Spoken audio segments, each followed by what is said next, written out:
This is the Nightwolf howling at you, and today we're going to be taking a look at a new figure that just came in the mail, like literally less than an hour ago. Sadly, this figure is only packed in the regular overpack box and not the artwork box that they had. So,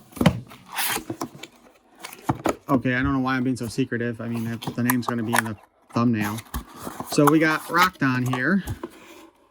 And they did not give us the usual overpack that we get with the line art on it for this figure. I would say because this box here, they could probably just put a label on. Well, yeah, shipping label here. They, if you only ordered one, I'm betting that they just threw a label on here and shipped it to you. I got more than one, so it was put into a larger box.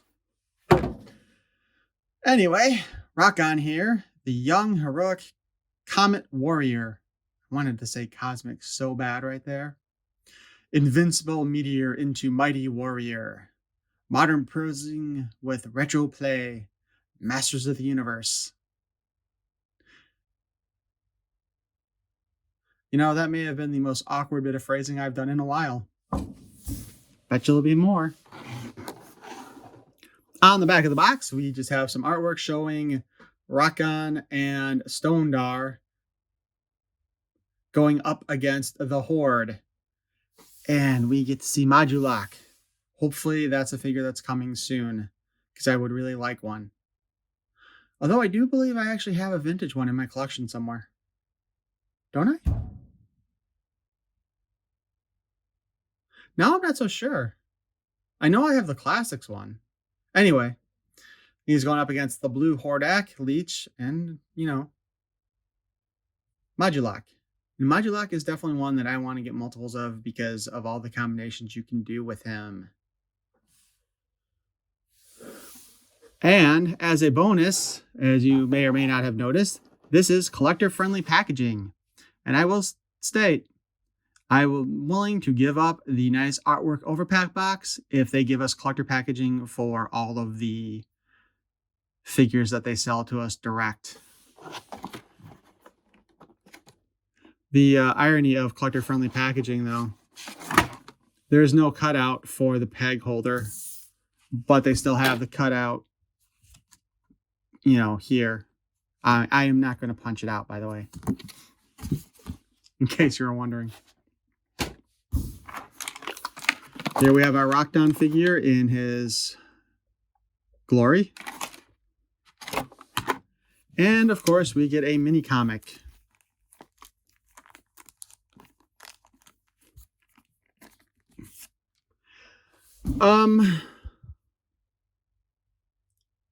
I don't know who the new artist is on these comics. I'm assuming it's a new artist because the style has definitely changed.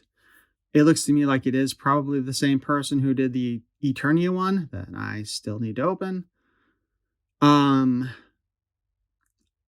not a fan. Not to upset anybody who is. I just don't like the style here. I don't know. The way the faces look especially just not appealing. And I believe her name is either Granite or Granita. We did get a figure of her through the Super 7 line, though.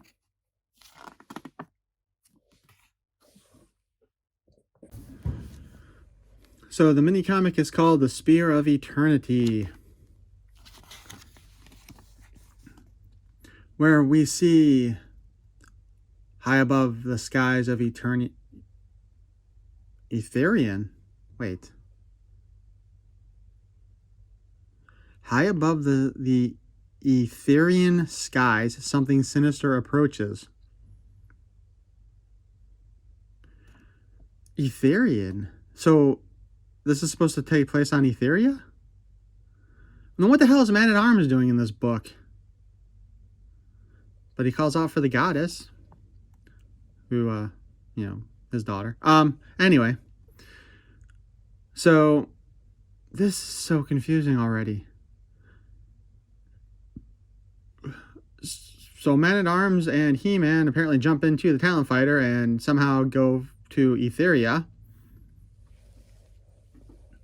I guess I'm assuming they were at the Eternos Palace on Eternia. But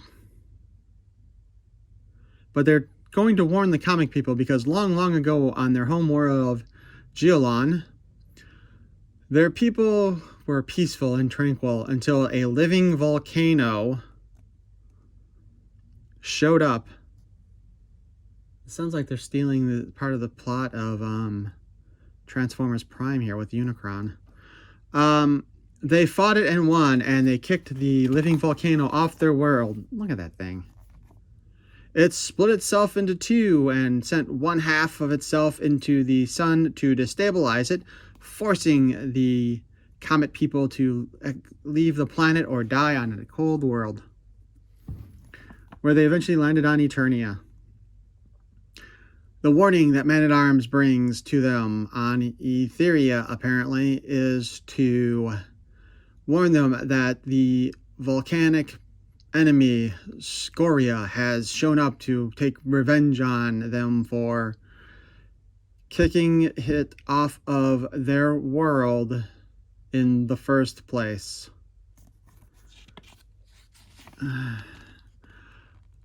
And so the Geolons put all their lives in jeopardy by going through space, where they crash and destroy the living volcano that they couldn't destroy the first time they did it, when they probably had more people. And so great was the destruction of Scoria that it lit up the skies in both Eternia and Etheria. Like, are they trying to say now that Eternia and Etheria at this point are in the same solar system?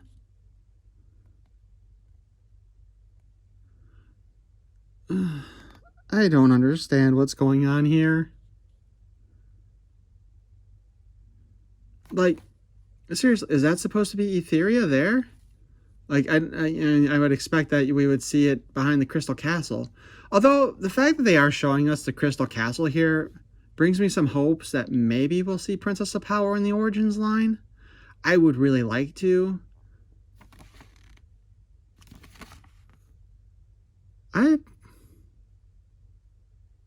What is going on in there? I'm going to have to enlarge a scan of the inside of Castle Grayskull's mouth so we can take a better look at whatever is going on inside the mouth of Castle Grayskull there. And the back is just Masters of the Universe. I'm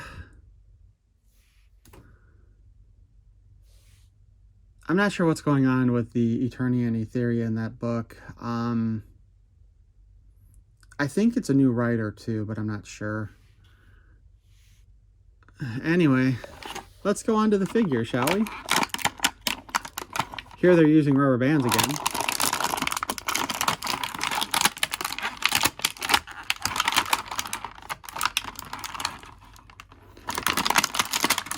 Which, in my opinion, is a lot easier to deal with than the stupid little plastic tabby things.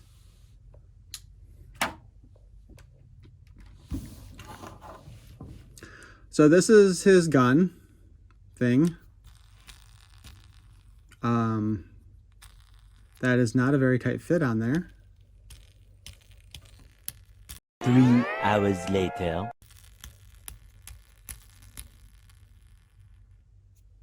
Two hours later.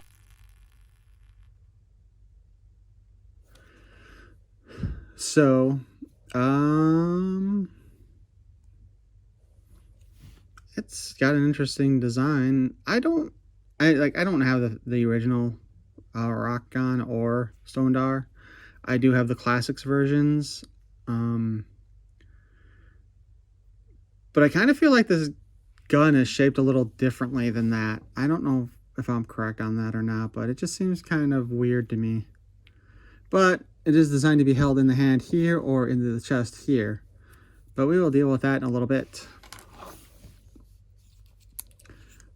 Stondar here is going to be a bit unique for the Origins line. As you may have noticed, no little paper fell out that shows you what parts pull off, so I don't think any of the parts are meant to pull off on this one. Okay, well, okay. So his body pops in half. So that is meant to come off. I hope. Kind of looks like, actually, like they're using the female peg that, like, Tila has.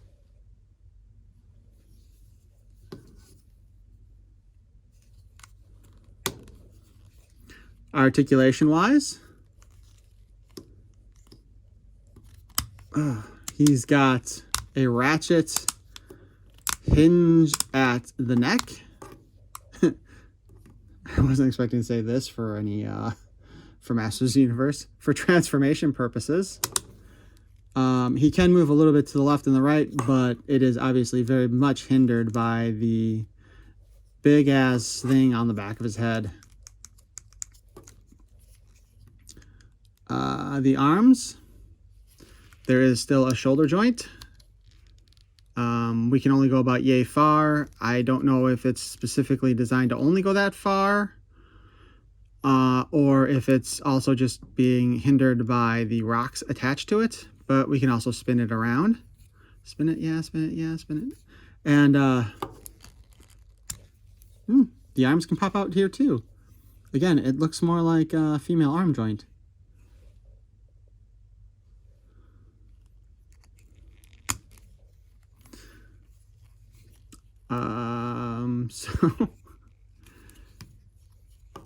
So basically the original figure basically was this, right? So anyway, we have a hinge at the elbow here that goes like that. It hinges a bit, but what you're most likely going to end up doing is, for posing wise, oh my gosh, this is kind of trippy. Hold on. That's a really strong joint too. So we can move the elbow far less than 90 degrees to this position. We can turn it this way, but I wasn't able to. Okay, so we can bend it back also a little bit.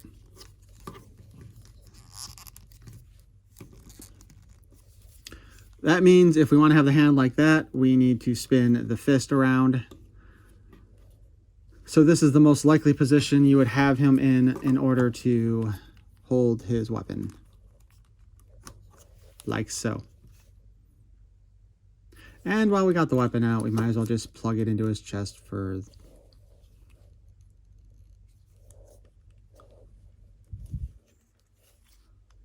kind of goes like that in his chest that way, I guess. What if we put it down here? Oh, I guess the downward position is the one that puts it the most straight. I am all over the place with this one, aren't I? Sorry. It's a very unique figure, I'm not going to lie. All right, so that's our arm articulation. As we have the spin here that we usually have. For some reason, all of a sudden, I'm thinking of him doing, what do they call it? The lawn spray or the lawn spigot? You know, where... dance. Okay. Yeah, sorry, I am really... Anyway. For the leg, we can kick up pretty far, actually. Although, again, I think that has a lot to do with the transformation. And we can kick back only about yay far. Hindered, of course, by the rocks that way. The front kick was not, but then it looks like it's positioning it. We have a knee joint that is very much hindered by the rocks, but still gets us to almost 90 degrees.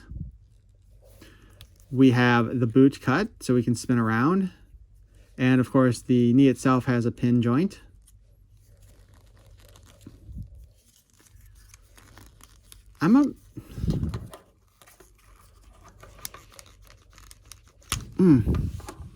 And we can... That is very much hindered by the rocks, but still gets us to almost 90 degrees. We have the boot cut, so we can spin around. And, of course, the knee itself has a pin joint.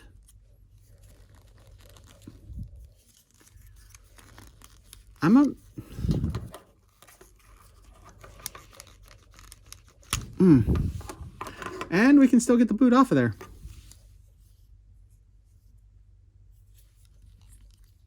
I was not expecting to need a female action figure from Motu with me when I did this, but it really does look like the body here is going to be more compatible with the female figures.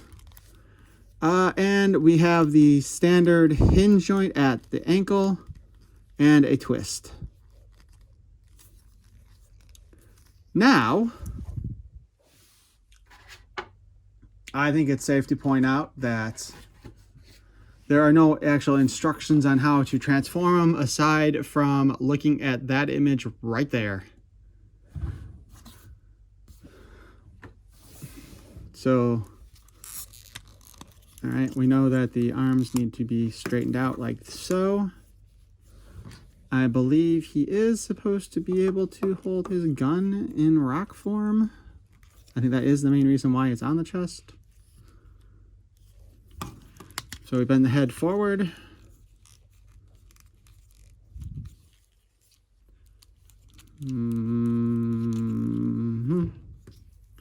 Apparently the arms don't really click into a specific position for transformation. We will straighten the legs out a little. So we need to twist the legs inward a little bit here. And we need to make sure that the knees are in the proper position. I guess it's a little too bad they don't have little tabs.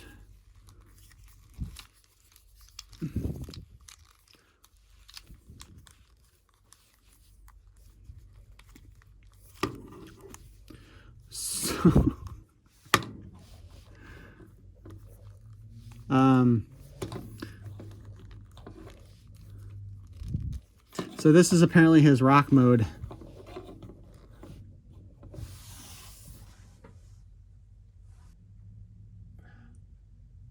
So I will give them credit for the attempt.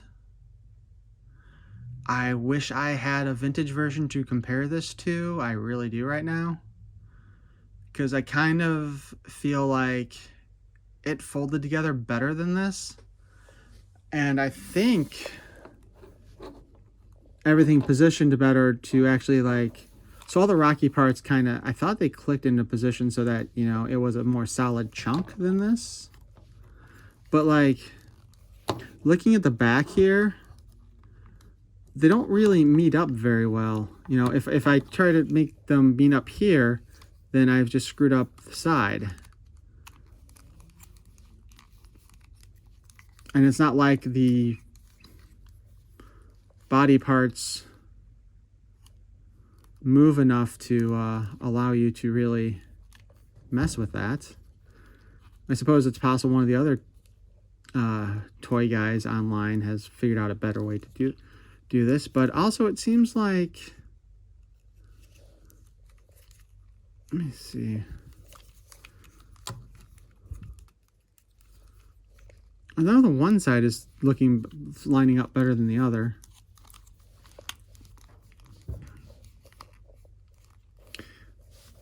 I am kind of tempted to throw this at somebody. Here is what he looks like on the inside. I wonder. Maybe if we spin the gun around that way and fold it together. Maybe the gun was interfering with some of this. I doubt it, but it's worth a try.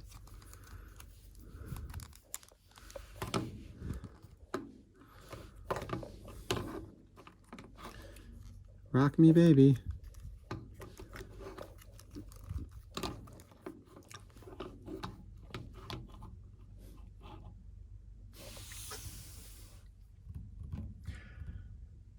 Props on the attempt, of the follow through, not so good. It is nice figure. I'm definitely glad this was not one of those $36 collector figures on Hasbro, on Mattel's website. I mean, it's all new parts, right? So I'm not going to fault them too much for this.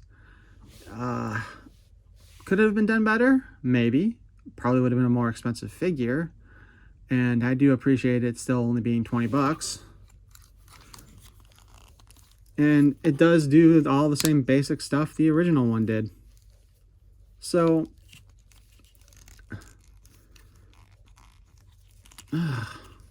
those knees though, man, they just want to move all over the place.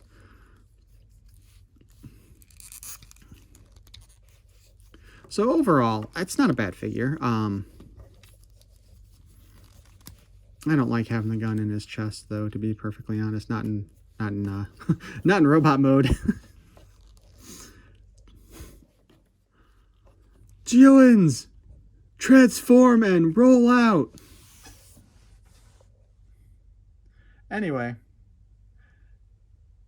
he's definitely going to be a nice display piece. I had originally been considering, because I do have a second one that's for my collection, and I had originally been considering transforming one into rock mode for display, and then actually knowing that this one has a the collector's bag. Well, even if it didn't have the collector's thing, I was probably going to display one just in the display the one in the package in robot mode. In robot mode, and the other one just having to sit on the shelf in rock mode. But after seeing what that rock mode looks like, I don't think I'll display it that way. Like most of the other ones that come on collector's packaging, I will probably end up packing it back up. Although I do think, now that I think about it, I think Fangor was also on collector's packaging, and I have him out of the package for the Snake Man. So maybe I'll just have him out of the package too. But overall, it's probably not the greatest figure in the Origins line, but it's because they did work in the actual play feature from the 80s, and I am not going to fault them for doing that. I appreciate them working in the play features, because as you might recall, Classics did not do that at all. And damn it, I should have grabbed the Classics version for this review. I'll have to take some pictures, probably, if I can figure out what I did with it, because I'm that stupid. But the Classics version basically had the standard figure, and it had clip-on parts where you could have them wear the clip-on parts in figure mode, or just have them off so that they look more like the animated version. Which, again, it would actually be kind of cool if they also released a second variation on this figure and actually just make it as a full figure and not without the action feature also. I know that sounds kind of dumb to say, but a figure without any of these rocky parts. And actually, if you look on the inside of them, there's a lot of mechanical bits inside, which is also kind of surprising. And I don't know if that was part of the original figures or not. If anybody has one and wants to let me know if it was, I'd appreciate it. Maybe at the next toy show, I'll find one that I can afford. But yeah, having a version of this that just matches up with the regular figures in the line would be cool to have also. But obviously, if they've got this already set up, I'm sure we'll get a Stone Dar. I would assume that they would reuse probably the arms and legs, and then maybe get us a new torso and a new head, and possibly a new gun, or they might just reuse this one, because I think Stone Dar's gun was supposed to be different also. I hope they give us Granite also. I would definitely like to have, I always want more female figures in the toy lines, to be honest, because that was always something that seemed like it was lacking, except for in G.I. Joe. But even then, that was kind of rare too. So, I hope you enjoyed this review. Oh, wait. But as I was saying with the Classics mode before I got distracted again, the Classics one used the standard Classics body. You had the clip-on parts. You would fold it in half, and then you'd have to take this huge extra chunk and stick it on the front to complete the rock transformation. And that's how you got them in the meteor mode. Like I said, I'll have to see if I can figure out what I did with mine. It should still be in my display, but the problem is whether or not all the parts are with it. So please feel free to like, comment, subscribe. I hope you enjoyed this video. I felt like it was kind of a mess, but I also enjoyed doing it. Thanks for watching. Peace and love.